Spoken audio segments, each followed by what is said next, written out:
So welcome, my name is Samantha Llewellyn and I'm going to be talking to you today about advanced engineered nanomaterial exposure regimes for more realistic dosing scenarios on 3D liver models in vitro. So as a bit of an overview, the liver is the main detoxification centre of the human body and is one of the only organs that possess the capability to regenerate. In addition to this, it is the main site of secondary nanomaterial deposition following either primary routes of exposure, so ingestion, inhalation, injection and dermal penetration.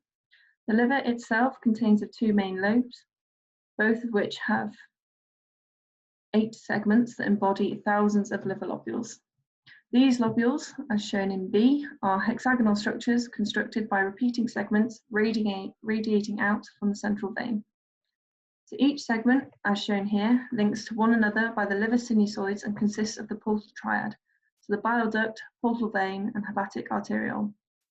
Within the liver, there are two main cell populations, parenchymal and non-parenchymal cells. Approximately 80% of the liver volume is occupied by the parenchymal hepatocytes, whilst the remaining non-parenchymal fraction is made up of endothelial cells, stellate cells, and the resident liver macrophages, Kupffer cells. These cells work together to maintain metabolic homeostasis and detoxify any xenobiotics. So based on this and the principle that 2D cultures do not encapsulate the intricate multicellular interactions and metabolic activity observed in vivo, as well as their 3D counterparts, we began to develop a 3D cell line-based liver model. So the aim of this work was to advance existing 3D in vitro liver models to enhance their physiological relevance and develop a liver model able to retain both its proliferative capabilities whilst remaining viable for 14 days in culture. So this was to allow for long-term and repeated nanomaterial exposure regimes to be evaluated, but also with more of a primary toxicological focus on genotoxicity endpoints. So our model itself, as depicted here, is established using the hanging drop method to form 3D liver spheroids, which consist of about 4,000 HepG2 cells per spheroid. This equates normally to about 500 micrometers squared in diameter, and they are available for over 10 days in culture. So in preparation to build this model, there are a few key components you'll need to bear in mind. This model is based on the HepG2 cell line from ATCC, and if you're looking to do a genotoxicity-based study within this model, I advise that you run a preliminary experiment on the cell line first to assess the background genotox prior to then diving into your research, as some supplier stocks do have a higher background than others. So in addition to this, and believe it or not, the 96-well plate you use is important, as the lids on some of the plates can be looser than others, which makes it more difficult to form full plates of spherical shaped spheroids. And then most of the reagents will be prepared on the day of, but the 1.5% sterile agarose gel will need to be prepared in advance. On the right, we've got a little bit of a kind of overview of the breakdown that will to be expected and what will need to be done on particular days. And this entire process can take anywhere between 10 days to 2 weeks, depending on your nanomaterial exposure length. So once we developed this model, we did some baseline characterization work to see how the model performs and compares to other models on the market. So we found this model remained viable for over 10 days in culture and was shown to maintain, if not increase, albumin and urea production throughout the 14 days in culture. This highlights that the model remains functional throughout the period. So as most spheroid models, the development of the necrotic core often limits the longevity of these proliferating models, as the larger and more compact the spheroid becomes, the harder it is for the oxygen and nutrients to diffuse through. Some models, like the primary human hepatocyte models, offer a longer culture period as they are smaller, but limit the evaluation of fixed DNA damage as they are non-dividing static models. So it does completely depend on the specific toxicity endpoints you wish to study. However, I shall take this opportunity to take you through the development of the 3D liver model that we have developed and its particular applications. The methodology I'll be explaining or showing to you has also been published in Jove, and there is a video coming soon to support that. And in addition to this, we do have a co-culture model available, but this characterization data is yet to be published. Okay, so the process begins with seeding the 3D liver spheroids, and in short, we seed 20 microliter drops of HepG2 cell suspension onto the lids of the 96-well plates. I have prepared a little video to help visualize this process. I'm not sure how well this will come across online, but we'll give it a go and I'll talk you through it a little bit. So initially we add PBS to the base of the plates to ensure or to maintain hydration and ensure that the spheroids do not dry out during the 3-day formation process. So you need 100 microliters of PBS, which will be added to the base of the plate.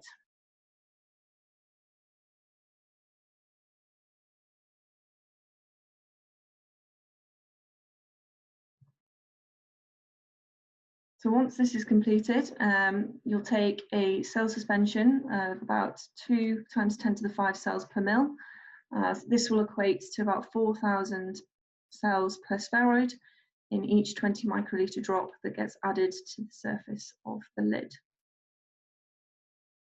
So when adding these drops, take care to make sure the spheroid droplets are actually added in the center of the grooves, as you can see there.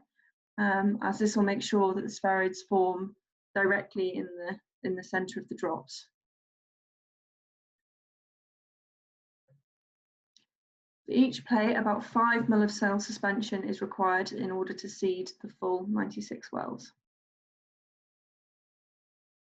Once you have seeded these, you then flip the lid and place back onto the bottom of the 96 well plate. This can be quite tricky and does require a lot of practice, because sometimes whether you go too quickly or too slowly, it can affect how the spheroids then stay on the lid of the plate.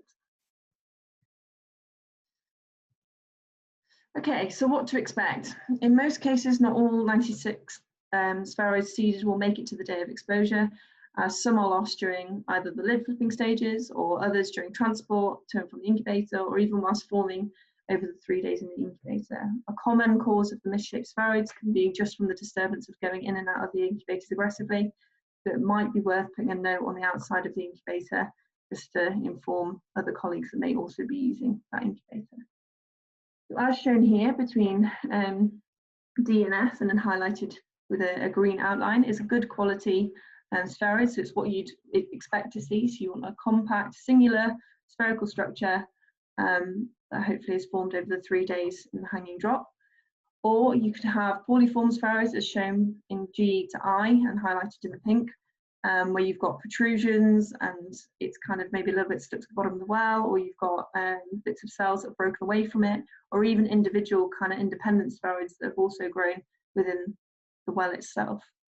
So ideally, if this happens, we don't tend to use those spheroids. So yes, you kind of want them to look very similar to kind of D and F really before you proceed. Following the 3 days in culture, we transfer the hanging drops to the base of the 96 well plate, pre-coated with 1.5% agarose gel, as shown in the following video. So to do this, you carefully remove the lids and you then empty the PBS out of the base of the plates. I tend to use just a bucket to empty all the PBS out, and then tap any of the remaining liquid out using just some glue roll. You then microwave the agarose gel to make sure it's molten, and use about 50 microliters of the gel to the bottom of the 96 well plate. I normally leave it for a couple of minutes before adding any media to the top of this, as you need the gel to set first. So once set, you can add 100 microliters of media to the plate, and then we just replace the lid back on top. You then take the 96 well plates and put them in a plate centrifuge, spinning them for 3 minutes at 1000 RPM. And these should then cause the Hep-G2 spheroids to drop from the lid of the plate to the base of the wells, as shown here. You can see the little individual spherical dots in the center of the wells. So after this, we allow the spheroids to settle for 24 hours before we expose them to varying concentrations of engineered nanomaterials. Prior to the exposure, these materials are pre-wetted in 95% ethanol and sonicated continuously for 16 minutes in 0.05% BSA at 21 amps, as described in the NanoReg dispersion protocol. All the materials we have used have been provided by the JRC, with the exception of silver, which is from Sigma. Our aim was to assess the toxicological effects of low-dose, longer-term ENO exposures And so the concentration range that we generally work with is 0.2 micrograms per mil to 10 micrograms per mil. It is important to note, however, that these doses are prepared as a double concentrate to account for the 50% dilution when adding 50 microliters of the dose medium to the 96-well plate, which already has 50 microliters of culture medium in there. So I always make up my doses double concentrated.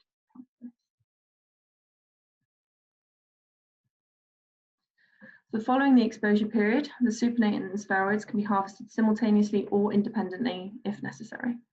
So for supernatant harvest, about 50 microliters of the supernatant is taken from the surface of the wells in order not to disturb the cells, whilst the full 100 microliters should be taken, spheroid included, if harvesting both simultaneously.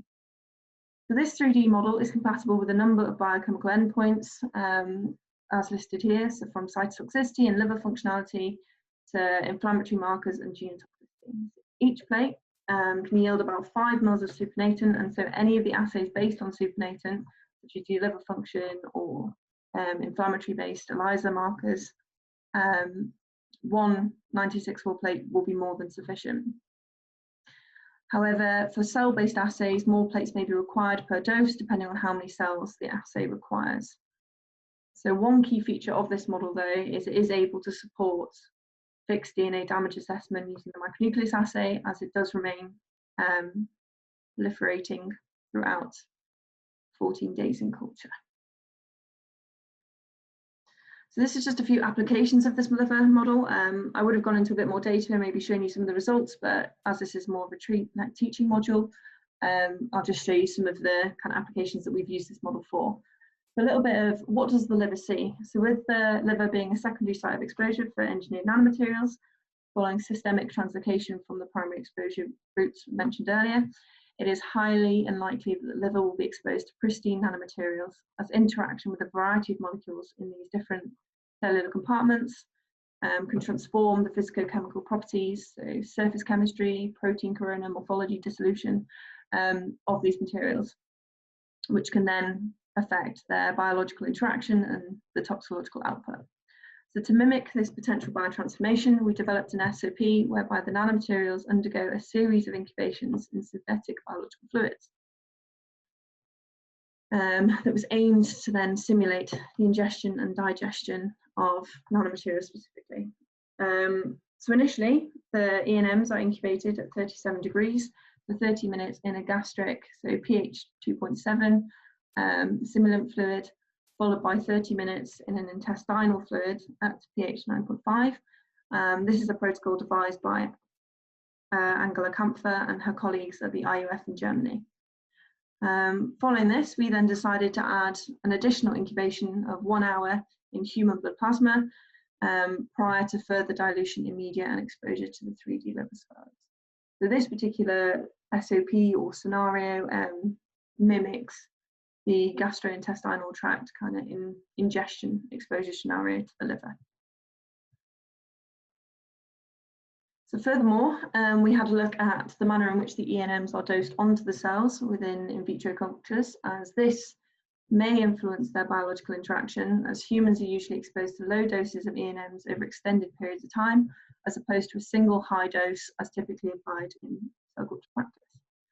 So with this in mind, we decided to address this by undertaking a fractionated repeated dosing regime, as well as a bolus single hit dosing regime for a longer term 120-hour nanomaterial exposure.